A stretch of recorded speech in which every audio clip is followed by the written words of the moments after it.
Bob James, on behalf of All Night Jazz, WUSF 89.7FM, thank you for joining us at home. We see you in your home environment. How's the lockdown been for you? Have you been creative? Have you found it inspiring? Have you found it challenging? How have you found the last couple of months? All of the above. Very challenging, very different, but in many ways I feel fortunate because I love my studio at my home. I spend most of my time when I'm home here anyway, and now that I've had the concerts canceled, which is not good news for me because that's a big part of my life, is to be with my companions performing and being out on the road. But I do have a way to be isolated and still be creative and maybe even have a little bit more focus because I don't have anything else to do with my life. Right.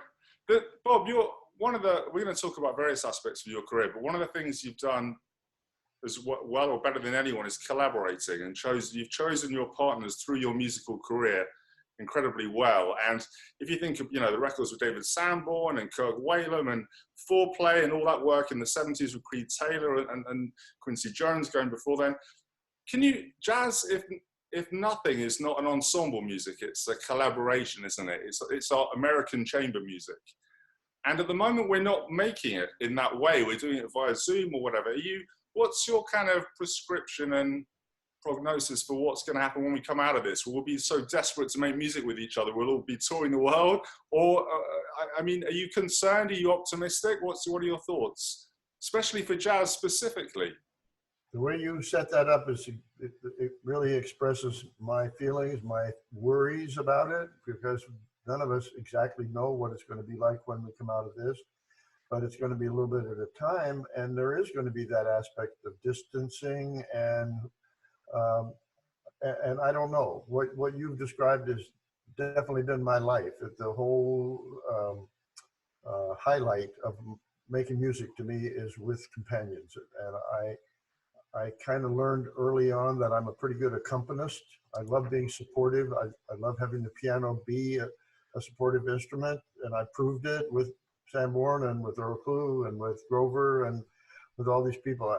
It makes me feel good to know that I can be a cushion or some form of a foundation. You're kind of the engine room almost of what's going on around you.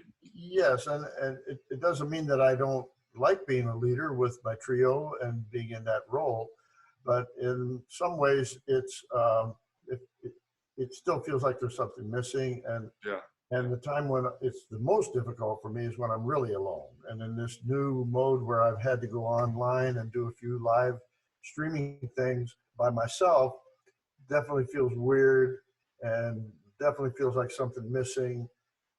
And that is probably the worst aspect of what's going on for me now, is that I have the only way I can make music with my other musician friends is by remote and by sending them a file or them sending me a file. And I appreciate your honesty, because, and I think that's really important that you said that, because I don't want the world to get used to looking at what we do through a small screen. I think, it will be part of what we do, but the live gig, the interaction of going to watch you and Nathan East and Harvey Mason, making music, it's never going to be as good unless we're there. So I'm really glad you said that. I think, of course, the screen is part of our lives now and will be part moving forward, but I still hope we cherish live gigs.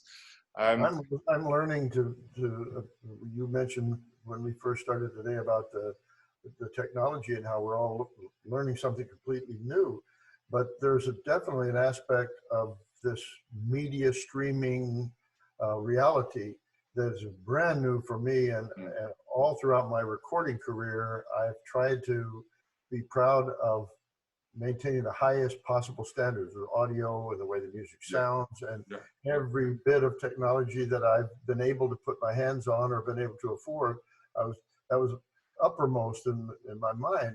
But now we've already endured trying to adjust to the MP3 reality, where people started to get more stuff into their phones, but with a lower degree of quality. And we did convenience over quality, right?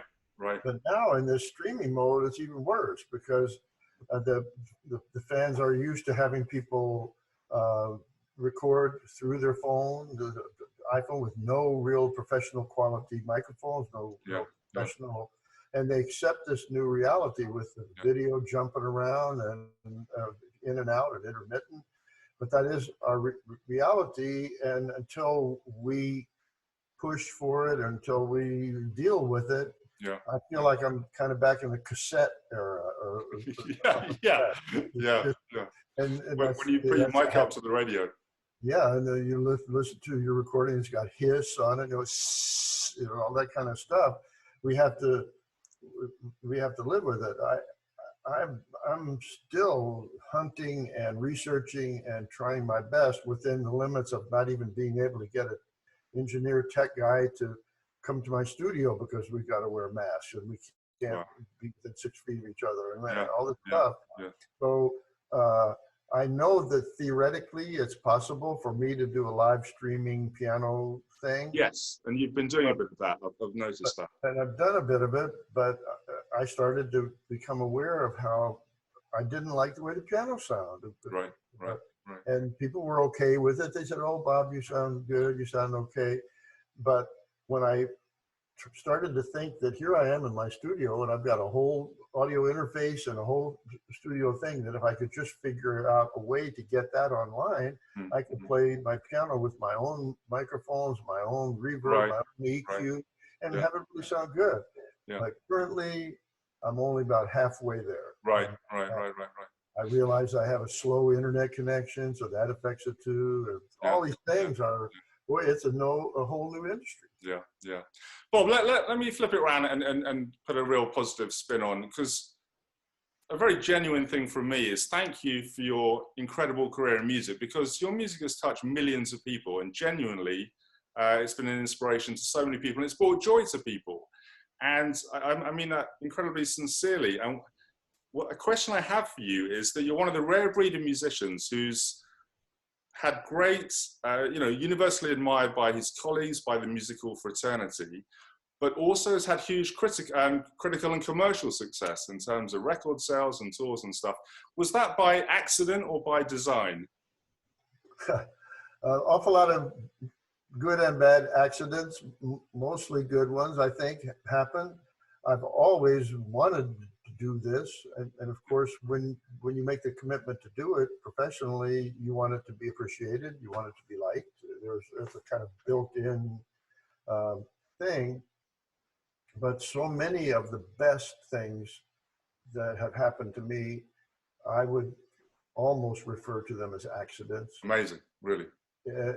Or at least the unexpected, the times that people like something that I do in a special way surprises me, because it might have been a throwaway, or it might have been I had a deadline, I had to do something, couldn't figure out anything else to do, so I delivered it. Lo and behold, I learned months later that they like it more than the stuff that I worked for months on. And can you give an example of a track or a particular record? Do you have something in mind? I know you've spoken about Nautilus in that way a little bit in the past. But that was the first thing that comes to my mind, probably most surprising, and especially the way that it happened, because it didn't start to happen until 10 or 15 years later, or maybe even 20 years later, when I started to learn that the rap field and the hip hop field had picked up this track that was almost a throwaway on my album. I mean, I liked it. It was fun doing it, but I had no perception that it would have commercial success. Certainly not in the rap field. Yeah. So that was probably the biggest one. In an indirect way, that one of my most successful melodies, it was a TV series theme that I hadn't even written to be the theme, and I had. Is that the Taxi theme tune? Taxi theme. Yeah, right. I submitted a bunch of material, but the theme that I submitted, that I thought that I had in mind to be the main theme, was not what the producer chose. He chose one of the other pieces that I had written only as background music, So what was the piece that the producer chose? What was the original intention for that? I mean, a walk on a summer's day, having a cup of coffee. A little bit like that. The first episode featured a character named Angela, and Right. Judd Hirsch, who's the lead actor, was going on a blind date with her because Right. she is a telephone answering service operator, and he'd never met her in person. And that was the plot of this first episode. And they had asked for a piece of music that would go under just the shot of him walking down the hallway leading to her apartment building. Oh, really? Oh, I was a lucky guess then.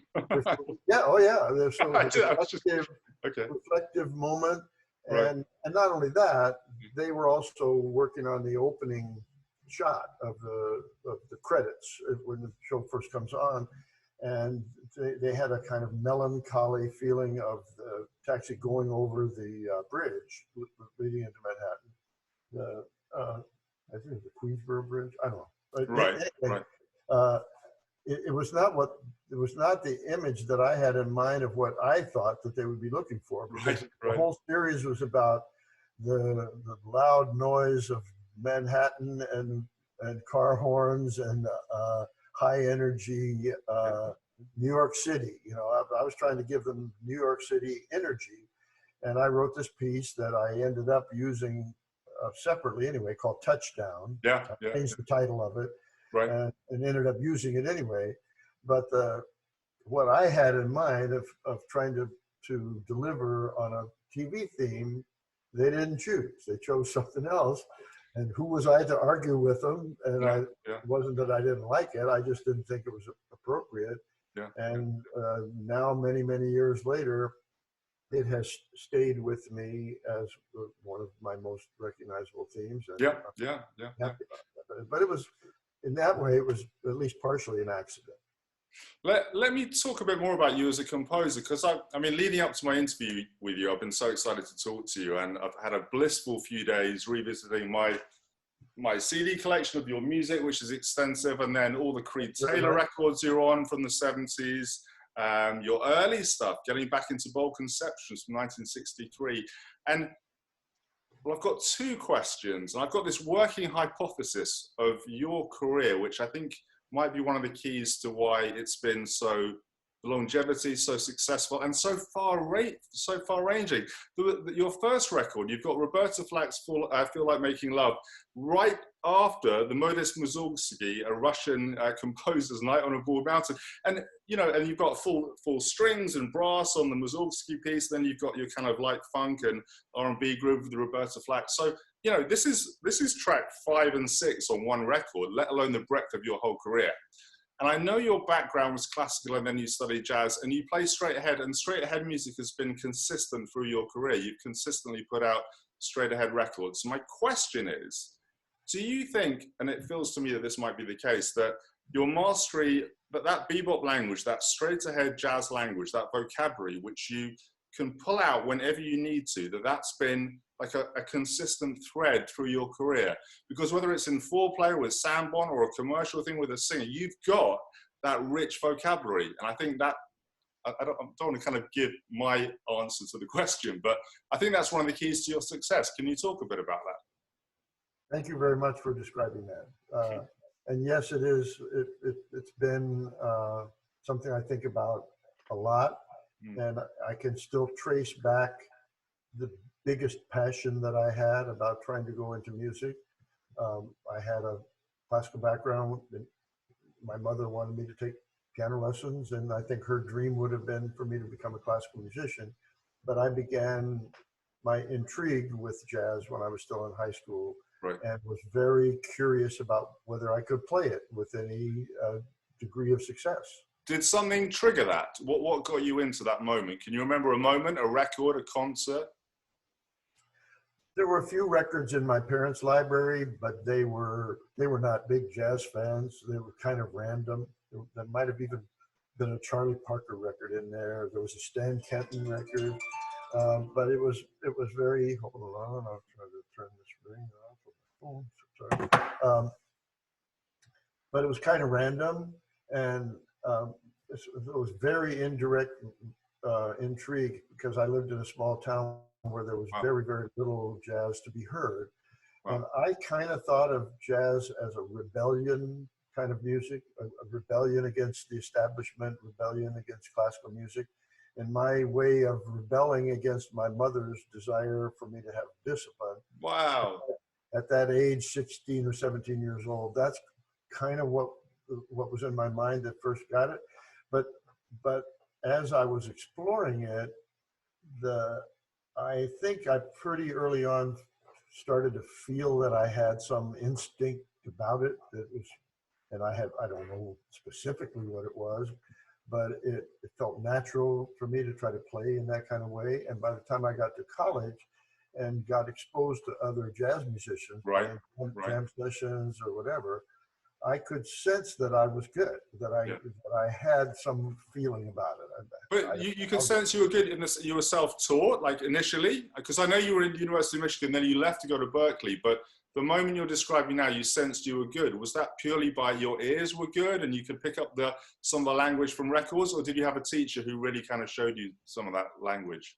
No teacher in the jazz room, nothing like that, but I got to play in a few dance bands, and even my senior year in high school, I was encountering a few other musicians and learning about swing, learning about keeping the beat or it was primitive, you know, but each step of the way, when I would encounter the better musicians that I encountered, the more I was intrigued about whether I could keep up with them.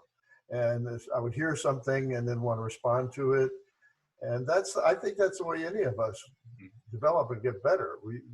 We start to lust after that person that's the best, whoever that is, whether it's another pianist or a drummer or a saxophone player. If that person is really, really great, I'm intrigued by it. And would they like me and what I played? Good feedback. You build on every one of those. And now that I'm thinking back on it, that was the process. And by the time I got to college, even my freshman year, I felt like I was keeping up. And in some ways I could stimulate them to get better or whatever. And there was a competitive feeling about it. Yeah. The college that I went to was not featuring any jazz education at all. In fact, there was a quite strict classical environment. And that's why I got motivated to switch over to Berkeley. But just for a short time, Berkeley was nothing like what it became in recent years. It's a completely different college now. So I ended up wanting to go back to Michigan to get a conventional education, even though my heart was taking me down this jazz path. And I'd love to hear you describe the straight ahead bebop aspect of it, because even though I'm very often criticized for being a smooth jazz guy that has all these other elements, my roots and my heart and what I cut my teeth on was definitely mainstream, straight ahead jazz, appreciation for it. And probably what took my style in a different direction away from that was that I knew I could never be Bill Evans. I never could be Oscar Peterson. I never could. Right. Wow. That era was finished by the time I started wanting to learn from it. And I began to get this feeling of wanting to be myself and establish my own identity and have my own recognizable style. And I also felt that jazz changes. There's not one correct way to play jazz. It's very individual, and it changes with the times and the influences, and it's always going to change. 10 years from now, we'll have some other whatever. Yeah, you were responding to what's around you, but it's people do forget that, and is there a bit of design? You'll put out an album with Foreplay or a couple, then you do a collaboration. You'll do your more your sort of fusion projects. But then is it like you make sure every third record or fifth record is a trio album, you'll go back to the trio, you go back to the piano, you'll book an upright bass player. Do you make sure that you kind of signpost your career with those records? I want that, absolutely. And the love affair with the acoustic piano is still there, in spite of the fact that I've dealt with a lot of electronics and became associated with the Fender Rhodes for quite a while. But also just in the choice of musicians, even though Foreplay would never be thought of as a straight ahead group, every member of that group has straight ahead roots. And Hard Jason certainly has deep straight ahead roots. And our most recent guitarist, Chuck Loeb, who sadly passed away, he had I'm sorry, major straight ahead roots with starting his career by playing for a long time with Stan Getz, and there was that's right. All of that it influenced his playing and made me relate to it because of that foundation, or because of the swing factor. We swing in a different way, but it's still building on the foundation of the roots of jazz. Yeah. But that band would not be. I mean, you've had huge commercial success with Foreplay, and I want to talk about it a little bit later. But that band, if you guys didn't have that straight ahead bebop vocab, that chromatic language, you know, sure, with blues stuff and all that kind of more R&B language, which you can throw in, but you've got that up there, which I think means that, you know, your musician colleagues love listening to those records, but also you can sell out festivals. And honestly, I think that's such an incredible, I think that's what we're all kind of dreaming of, man. So, but we see you in your home studio environment, and there's a beautiful Yamaha grand piano behind you. Can you talk a little bit about, and again, with my research the last few days, I keep seeing websites which say producer, arranger, keyboard player, and I'm pretty sure, knowing your work and knowing of you a little bit, that you see yourself as a composer, piano player in the great tradition of, you know, Bernstein, Andre Previn, going back to Bach. I mean, that's how you see yourself. Of course, you've lent that to your arranging skills and other skills. And you've been unbelievably prolific in terms of the volume of your output. Can you talk about your discipline when you've got a project on? I've got to be at the piano 8 a.m. every morning with my coffee and make sure I start? Or are you kind of like, you know, when it comes to you, what's your working process? What's your methodology as a composer? I don't think I have a specific one. Okay. Certainly right now in this isolation world that we live in, I have an awful lot more forced discipline, because what else am I going to do? I'm not going to go anywhere else. And as I get older, I have found how much more I like practicing. Oh, wow. In my youth, I thought of it as something that you had to do. It was like you were forced into it, and maybe that was an early influence from my mother forcing me, so I wanted to go against it. But now it's like the highlight of my day, to try to conquer it. I love it. And to try to prove that I could still do it, because I know that I'm dealing with the factor of age. So every day is a confrontation with physical limitations, and how can I overcome them? Memory limitations, how can I still memorize, or all these things that I want to still be able to say by the end of the day that I accomplished something and made it better. So there is that. I don't have good specific discipline as a composer. I'm still at the mercy of whims. At the mercy of some little riff that'll come into my head when suddenly I know what to do. Oh, yeah. Okay, I get it. I get the. Now I can do the variations, or I can modulate, or I can do the B section, or whatever, if some magical thing happens. But I've read some things about discipline, method kind of composing, but yeah, I have too. It's never worked. It's never worked for me. I'm the same. Right. You hear about, you read lots of interviews, and composers, like, they write 10 songs every day, and then at the end of the week they've got 63 songs, and one of them is a gem. And I have never understood that. I mean, whatever works for people, of course, but you're saying you're not that. When it comes, you've got your piano set up, you've got your manuscript paper, and you know what to do when it comes, but yeah, you don't force it at 8 a.m. every morning necessarily. In the days back in what I would think of more like heyday, or the main most successful time in my career back in the 1980s, when I was really, really busy doing a lot of projects and a lot of deadlines. All during that era, I remember thinking that the only thing that really moved me to do my work was the deadline. And I always realized that it was the last minute of the deadline, that the flurry of scribbling and looking at my watch, is that if there was a 10 o'clock call in the studio and I'm scrambling right up until 9:55, with the last bit of notes, knowing that for the previous 4 or 5 days, I could have been working on it, and I didn't, because I didn't really zero in till the last minute. And I was beating up on myself about it until I started to figure out that I was working, my mind was developing the stuff early on, and not ready yet, or something like that. So the deadline, there was a sequence of events where you're starting to zero in, and all those early times, maybe my mind was exploring alternatives. Should I do A or B or C or D? But by the time I got to 9:30, if it was a 10 o'clock day, it better be B or A, and I better quit.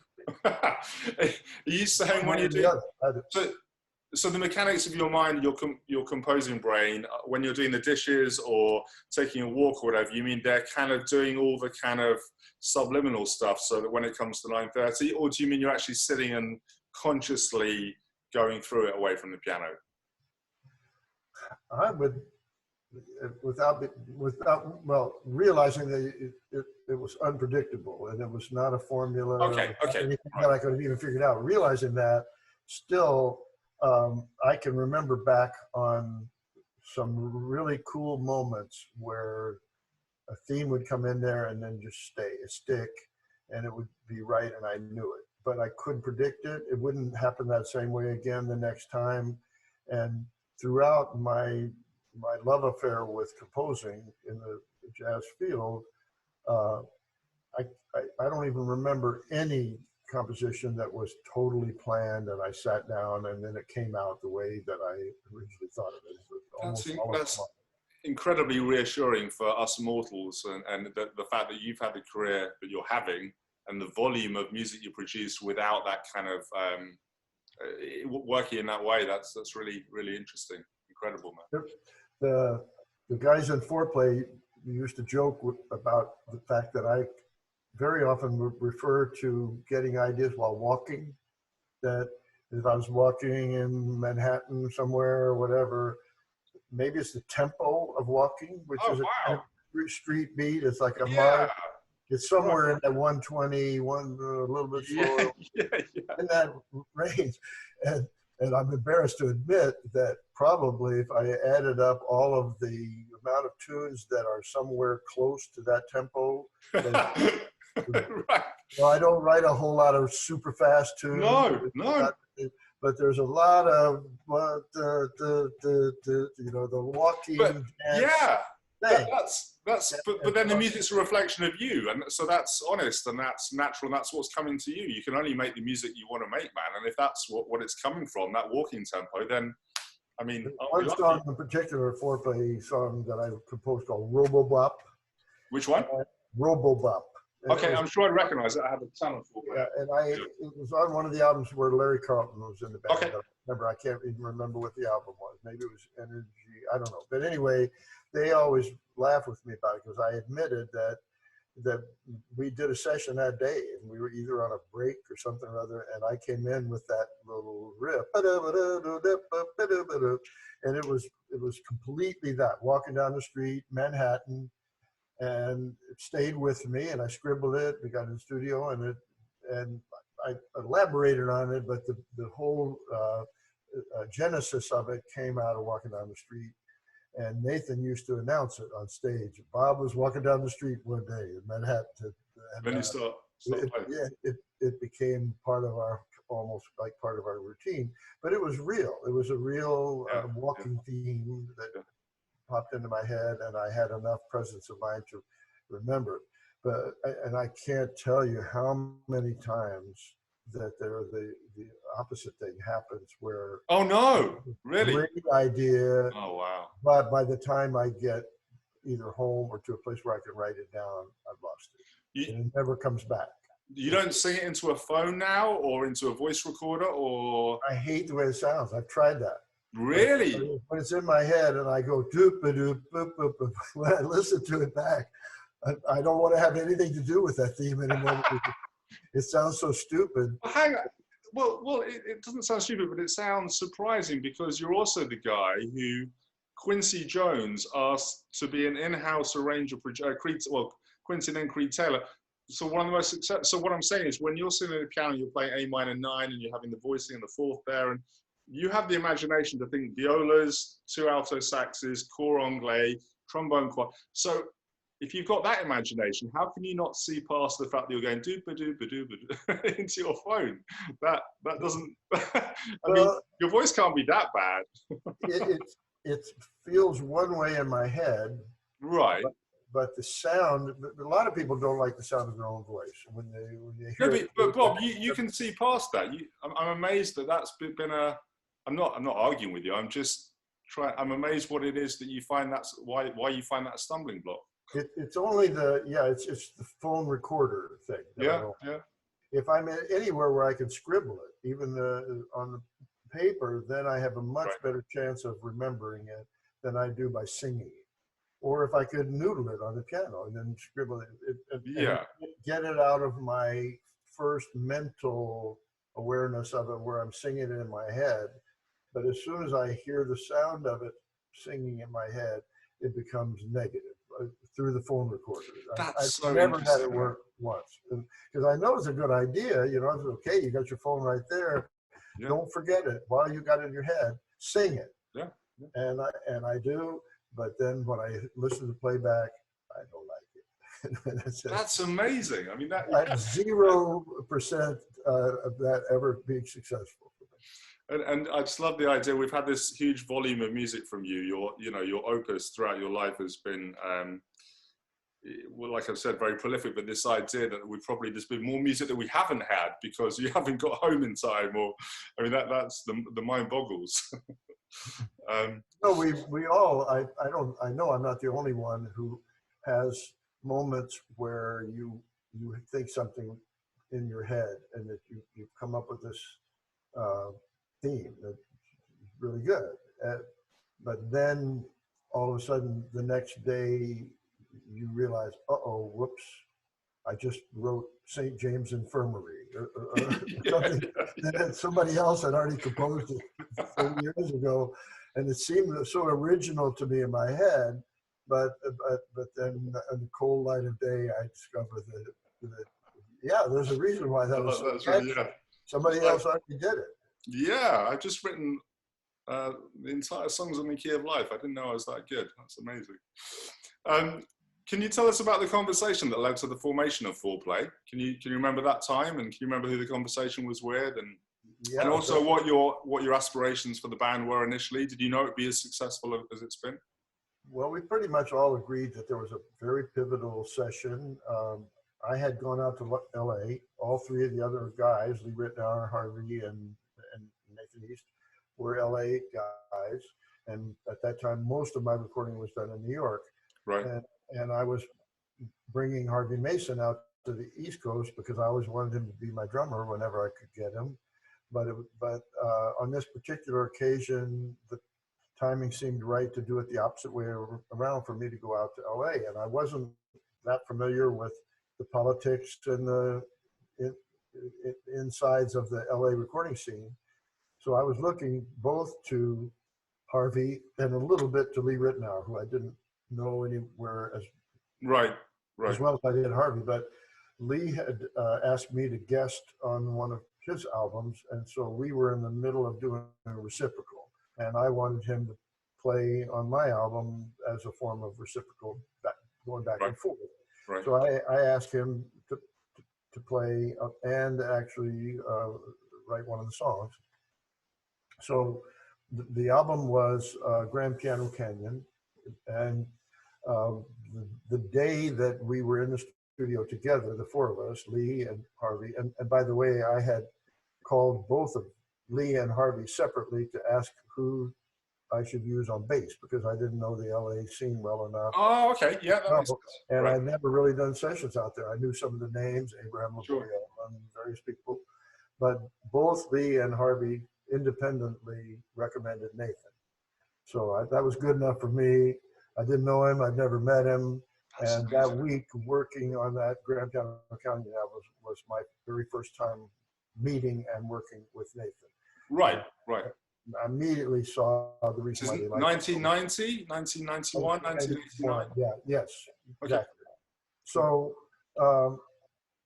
something was going on for me that felt very different from a normal recording session. Very often the musicians keep their space and you're doing the job. Right. Not necessarily socializing, especially for Right. people you don't know all that well. Right. You've got a job to do and you got a chart and you play it and you're worried about your sound or whatever. But I sensed, they give me credit for it. I believe I was the first one to sense something about that. It felt like a team to me. And I had never had that experience before. Wow. With This all is based on one day's recording, based on one. Yes, the four of us being Amazing. at the same time. There was something magical going on. And as we began to talk about it, the other guys were feeling the same thing, that they were also feeling it was different from that we all shared enough studio experience that we were comfortable in that environment of creating music from scratch, and the dialogue, the communication flowed really, really naturally. Right. As we, all those things that you look for when you're trying to do something good, and it was multiplied by 4 on that. That's amazing. And so I think I was the first one to bring up the had any of them been a member of a group, the group identity, and what made it different from individuals. And I believe that briefly, maybe 1 or 2 of them have, but nothing event that had really lasted. And maybe on that day, but certainly on some of the other days, the other, like Weather Report and very specifically Modern Jazz Quartet name came up as a kind of a role model of the way that the sound and the identity of a group is different from the individual. MJQ is, I would never reference that, but thinking about it, you're 100% right. The group identity, the sound that you can recognize within seconds. Yeah, amazing. That's a really lovely connection. We began to think, could we do that, or did we want to do that?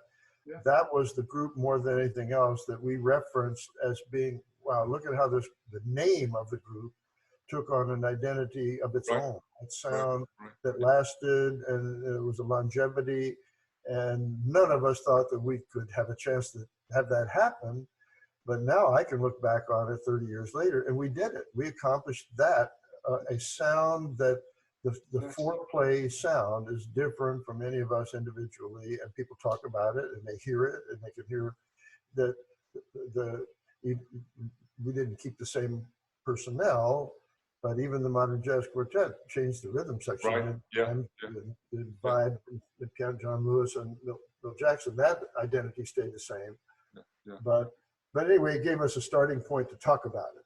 And the timing was good because I was an A&R jazz guy at Warner Brothers, and it was part of my job to come in with new material. And I was able to go to an A&R meeting very quickly after that day and talk about it and say, I think this is looking kind of interesting to me. Would you be willing to support us starting up this group? And the answer was yes. And Mo Austin and Lenny Warnaker, the 2 big guns there at that time, liked the idea, and so we were off and running. So that the stars were aligning, and you've I know, because I'm one of those geeky musicians who I need to know who's written the music. I'm a composer myself, and so I have your liner notes, and I know all of you write, and it's quite equal. I mean, some albums you might write more than you know, than Nathan, but you know, you all write on it. Is it run as a collective? It's not your band, it's all of your bands, and that's how it's. Is it run as a collective? Is that how you? Oh, the structure of it? Yeah, well, yeah, and the writing, like I said, the writing credits always spread around, but it's a collective as a group. It's oh run yeah, by all of you. that was actually our biggest goal, and we set out this sort of set of rules that we would all be represented equally as composers, and we tried as close as we could to get. If there were going to be 8 originals, there would be 2 each, and then maybe 2 cover songs. It was all formula that we set out to make sure that it didn't go distorted one way or the other. We had from the very beginning, and we argued about it, but I pushed really hard for there to be no leader, that we would all be leaders, all sidemen, all leaders, all equal, 25% owners. Oh, that's great, man. That's amazing. Equal voting, and so that idea prevailed, both good and bad. There were many difficult times as a result of not having a leader, such as voting, that if it's 2 and 2. 2 and 2, then you're in trouble. Now what do you do? Yeah, phone a friend. Yeah, yeah. I don't know. Well, you had Sorry, go ahead.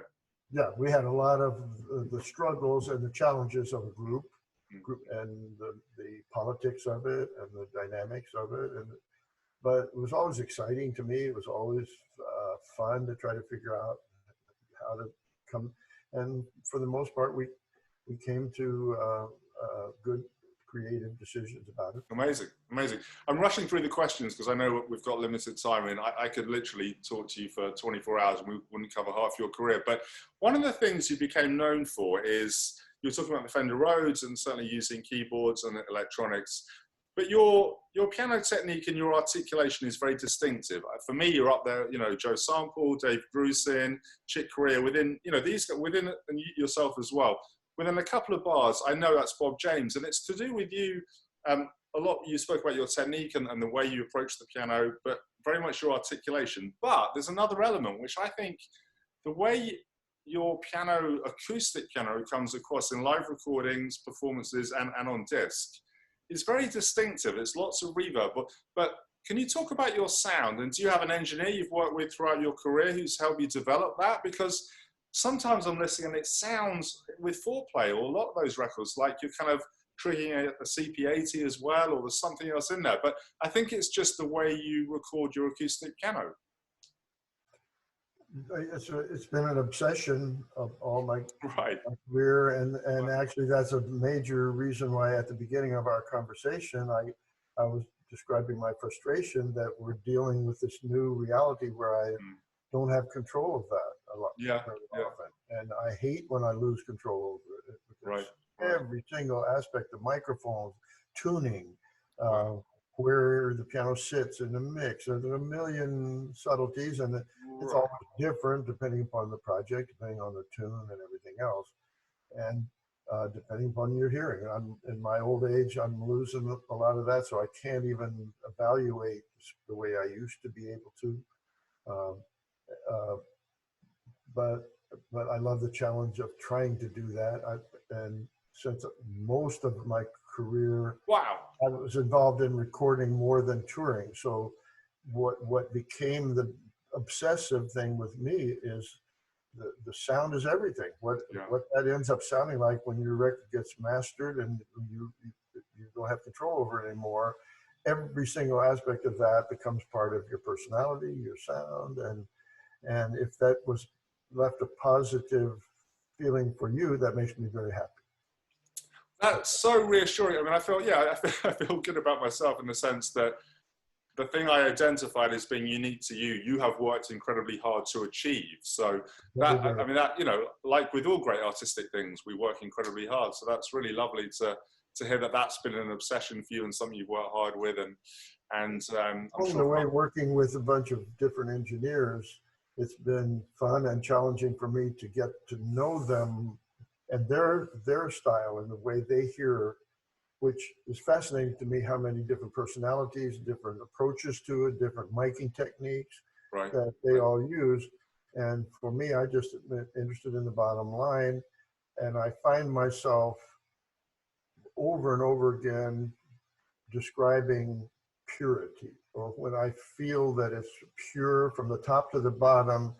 As soon as I begin to hear EQ, or as soon as I begin to hear effects or anything else, I know I'm in the danger zone. And when I'm the most happy is when the piano has the kind of pure it's tone. very clean. I've always thought your piano sound is very clean and it's very precise. And I think it's your playing as well. I mean, obviously, rhythmically, you know, you're the master. But yeah, that's really lovely to hear how you've achieved that. Bob, do you like I said, I could just ask you questions for the next week. What are your hopes for the future of sophisticated music? Do you have concerns about it globally, outside of jazz? Just pop music. We were talking about Roberta Flack earlier. You covered a pop tune in the 1970s, and your cover of that was almost as successful as hers. But that was a pop song. F minor 9 is the first chord. I mean, you know, those sliding chromatic things, right?